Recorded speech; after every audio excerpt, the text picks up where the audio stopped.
Hi everyone. Today in this video we are going to study The Good Morrow, which is written by a very famous metaphysical poet John Donne. Before we start the poem, we will see the structure of the poem. इस poem में 3 stanzas हैं और हर stanza में 7 lines है. इस तरह से total lines 21 हैं. हर स्टैंजा का पहला 6 लाइंस को आयम्बिक पेंटामीटर में लिखा गया है और लास्ट वाले लाइंस को आयम्बिक हेक्सामीटर में लिखा गया है. पोम की राइम स्कीम है ए बी सी सी सी. इस पोम को 1633 में जॉन डन्स की पॉस्थुमस कलेक्शन सॉन्ग्स एंड सॉनेट्स में पब्लिश किया गया था. ये एक मेटाफिजिकल लव पोम है. इस पोम को ओबार्ड पोम भी कह सकते हैं. ओबार्ड ऐसे पोम्स को कहते हैं जिसमें राइटर मॉर्निंग यानी कि सुबह को वेलकम करता है और पोम का टाइटल भी है द गुड मॉरो, जिसका मतलब है गुड मॉर्निंग. हालांकि ये good morning writer spiritual sense में यूज़ करते हैं और इस पोम में राइटर गुड मॉर्निंग अपने और अपने बीलवेड के सोल्स को कहते हैं जिसने प्यार को एक नए तरीके से एक्सपीरियंस किया है. इस पोम को ड्रामेटिक मोनोलॉग भी कहा जा सकता है क्योंकि इस पोम में एक सिंगल स्पीकर है जो कि जॉन डन है और वो एक साइलेंट ऑडियंस से बात कर रहे हैं, यानी कि अपनी बिलवेड से बात कर रहे हैं और उनकी बिलवेड साइलेंट है, यानी कि इस पोम में उनकी बिलवेड कुछ भी नहीं कहती है.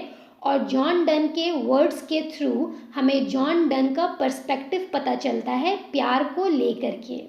क्योंकि ये एक मेटाफिजिकल पोम है तो इसमें आपको कंसीट देखने को मिलेगा. कंसीट एक तरह का कंपैरिजन होता है, लेकिन ये काफ़ी एक्सटेंडेड यानी कि बढ़ा चढ़ा करके लिखा हुआ होता है, तो इसे हम कंसीट कहते हैं.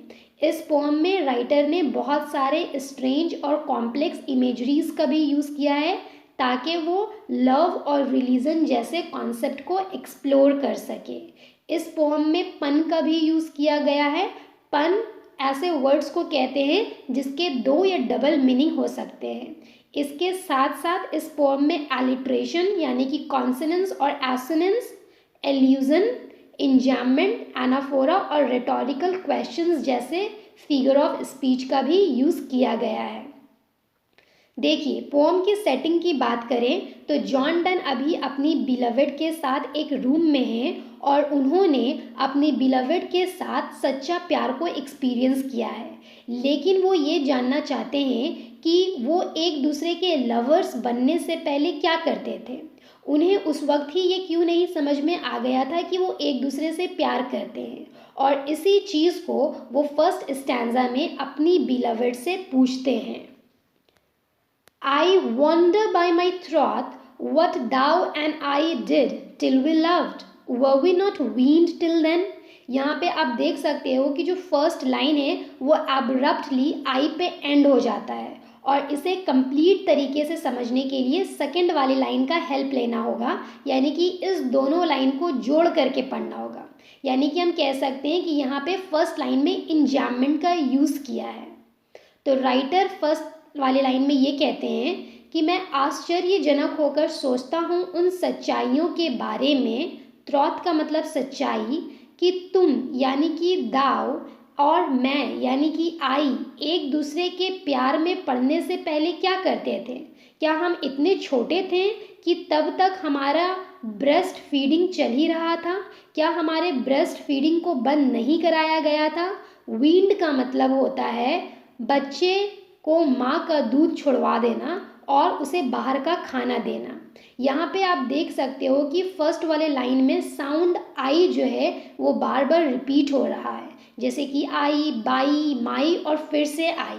और क्योंकि आई एक वॉवेल साउंड है तो यहाँ पे एसोनेंस का यूज़ किया गया है.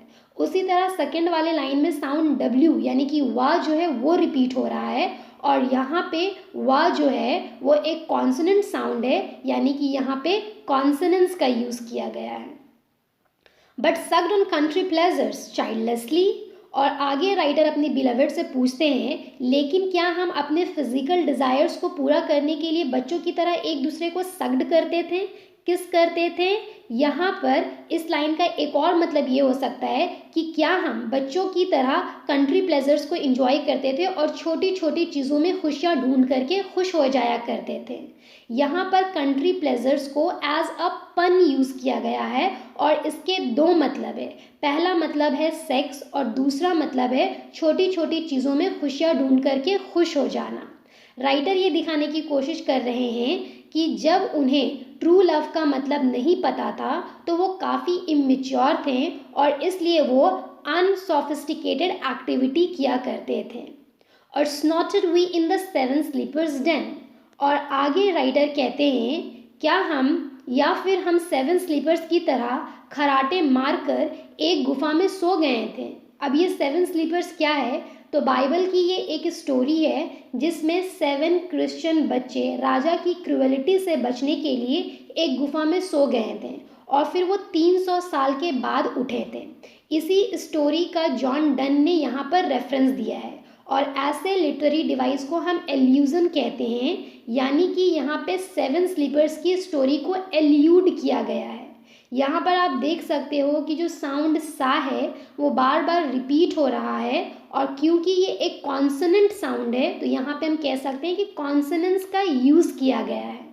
तो देखिए यहाँ तक राइटर ने अपनी बिलवेड से कुछ रेटोरिकल क्वेश्चंस किए हैं, यानी कि ऐसे क्वेश्चंस जिनका आंसर राइटर खुद देंगे। और वो क्वेश्चंस क्या है कि आखिर हम प्यार में पड़ने से पहले क्या करते थे, क्या हमारा ब्रेस्ट फीडिंग बंद नहीं हुआ था, क्या हम बच्चों की तरह छोटी छोटी चीज़ों में खुशियाँ ढूंढ करके खुश हो जाया करते थे, या फिर हम 7 स्लीपर्स की तरह एक डेन में सोए हुए थे और इसलिए हमारे बीच का जो प्यार है वो हमें अभी तक से पता ही नहीं चला था।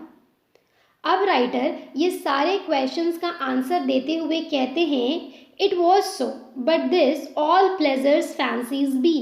इट वॉज सो का मतलब हो गया कि हाँ ऐसा हो सकता है। तो राइटर कहते हैं कि हाँ बिल्कुल ऐसा हो सकता है, शायद हम अपनी ज़िंदगी ऐसे ही बिता रहे हों, लेकिन ये जो भी प्लेजर्स है ना वो इमेजिनेटिव भी हो सकते हैं, काल्पनिक भी हो सकते हैं, फैंसीज भी हो सकते हैं।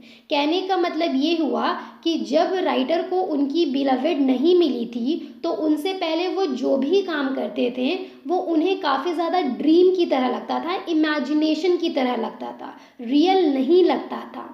नेक्स्ट वाले लाइन में भी इंजैममेंट का यूज़ किया गया है, तो लास्ट वाले 2 लाइन्स को हम साथ में पढ़ेंगे। If ever any beauty did I see, which I desired and got, it was but a dream of thee। आगे राइटर कहते हैं कि अगर मैंने तुमसे मिलने से पहले किसी भी ब्यूटी यानी कि ब्यूटीफुल गर्ल या फिर कोई भी खूबसूरत चीज़ जिसकी मैंने इच्छा की और पा भी लिया तो वो बिल्कुल तुम्हारे सपने की तरह था। मतलब राइटर ये कहना चाह रहे हैं कि तुमसे मिलने से पहले हर कुछ मुझे सपने की तरह लगता था और ऐसा लगता था जैसे कि मानो मैं सो रहा हूँ। फर्स्ट स्टैंजा में राइटर ने बताया है कि उनकी लाइफ, उनकी ज़िंदगी अपनी बिलवेड के बिना कैसी थी, बिल्कुल वैसी एक सपने की तरह, और ऐसा लगता था कि जैसे कि मानो वो खुद 7 स्लीपर्स हो और वो सो रहे हों। सेकेंड स्टैंजा में राइटर लिखते हैं and now good morrow to our waking souls. तो देखिए फर्स्ट स्टैंजा में उन्होंने कहा था कि अपनी बिलवेड से मिलने से पहले ऐसा लगता था जैसे मानो वो सो रहे हैं, पर अब वो प्रेजेंट में हैं, अब वो अपनी बिलवेड के साथ हैं। तो वो कहते हैं कि उनका जो सोल है वो जाग चुका है और इस जागे हुए सोल्स को गुड मॉर्निंग यानी कि गुड मॉरो, बिल्कुल वैसे ही जैसे 7 स्लीपर्स जब 300 साल के बाद जागे थे तो उन्हें क्या दिखा था कि क्रिश्चियनिटी धर्म जो है वो चारों तरफ फैल गया है। उसी तरह से राइटर का जो सोल है एक लंबे समय के बाद जागा है और उन्हें ट्रू लव का पता चला है। यहाँ पर प्यार के एक्सपीरियंस को धर्म के एक्सपीरियंस से कंपेयर किया गया है। एक चीज़ नोटिस करने वाली ये भी है कि यहाँ पे राइटर फिजिकल लव से स्पिरिचुअल लव की तरफ आ रहे हैं। Which watch not one another out of fear, और हमारी आत्मा एक दूसरे को डर से नहीं देखती है क्योंकि हमारे बीच काफ़ी ज़्यादा डिवोशन वाला प्यार आ गया है। यहाँ पर भी जो W साउंड है ना वो रिपीट हो रहा है, यानी कि यहाँ पे कॉन्सोनेंट्स का यूज़ किया गया है। For love all love of other sides control। और हमारा लव अब इतना ज़्यादा स्ट्रांग हो गया है कि वो हमें दूसरे दृश्य की तरफ अट्रैक्ट बिल्कुल नहीं करता है।